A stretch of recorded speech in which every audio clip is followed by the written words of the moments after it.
The topic of change has fascinated the human mind for centuries.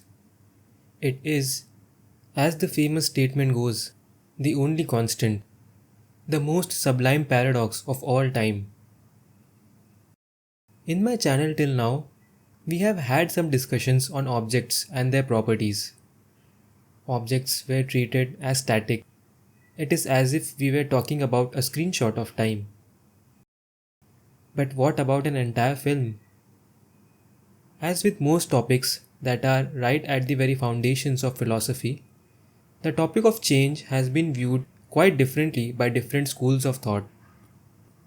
Now, as the topic of this video is philosophical, we will have to go through certain technical terms if we are to have a fruitful discussion on it.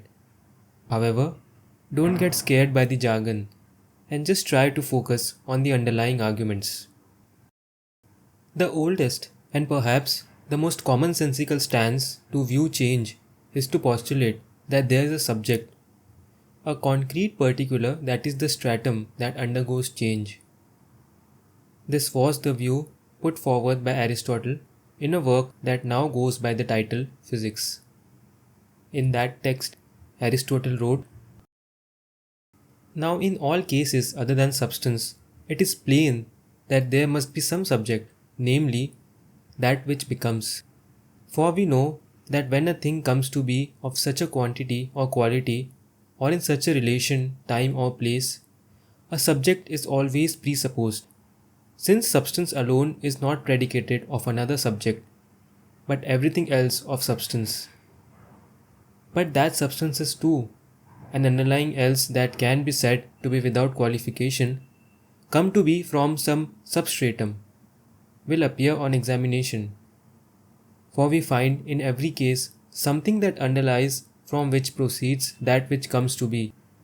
For instance, animals and plants from seed.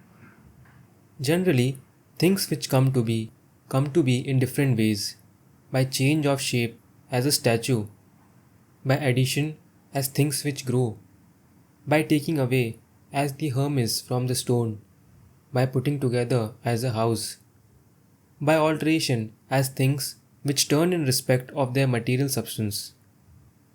It is plain that these are all cases of coming to be from a substratum. As an example, let us take a child who was once 10 years old. They underwent puberty, matured both biologically and psychologically, and became a fully functional adult with a good job by the age of 25. The endurantist view of change, our first big word for this video, postulates that it was a unique, whole, and completely present person who underwent all those changes. However, simple and straightforward this account sounds, it runs into some problems.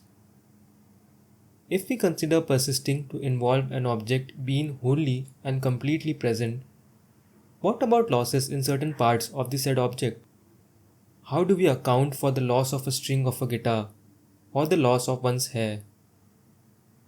It's evident that saying that the guitar before the loss of its string and the guitar after the loss of its string are two numerically distinct guitars seems quite counterintuitive. In addition, if we subscribe to the endurantist notion of change, we have to assign different, often incompatible properties to the same particular. For instance, while explaining the change that a wall undergoes when it is colored, we have to say that it has both the properties of its original color, let's say white, and its final color, green. As you can see, the endurantist account runs into some problems with the nitty-gritties of identity. The endurantist view only takes the spatial dimension into account. In contrast, for a perdurantist, nothing is ever wholly present.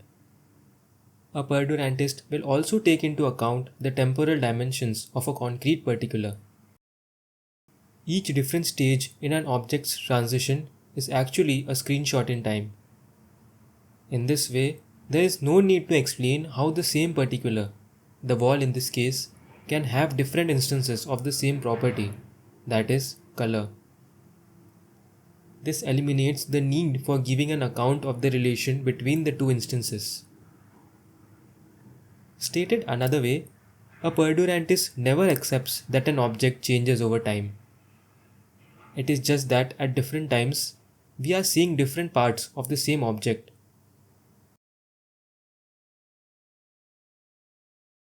The 2023 version of you is just another part of the present version of you. Just like a cap is a part of a bottle. A frog is just another part of a tadpole, and so on.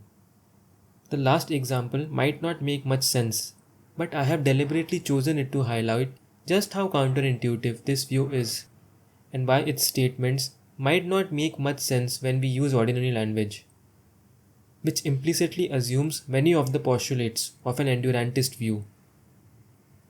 Let us take a look at how certain philosophers have written about the topic of change to understand these two views better. Explaining the 2 points of view, the American philosopher Trenton Merricks wrote, "Objects persist. Objects last over time.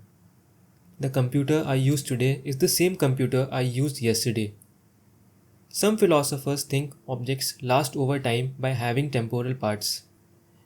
According to such philosophers, any three-dimensional thing one sees at one time is not the same three-dimensional thing one sees at the next. Rather, each three-dimensional thing is a momentarily existing entity. Some collections of three-dimensional things compose four-dimensional wholes. A four-dimensional whole lasts over time in virtue of having different three-dimensional temporal parts at different times. This sort of lasting or persisting is called perduring. The sort of lasting that I think accords with our ordinary way of thinking is called enduring. An enduring object is, presumably, a three-dimensional object, but the number of spatial dimensions, 3, is not essential to the endurantist ontology.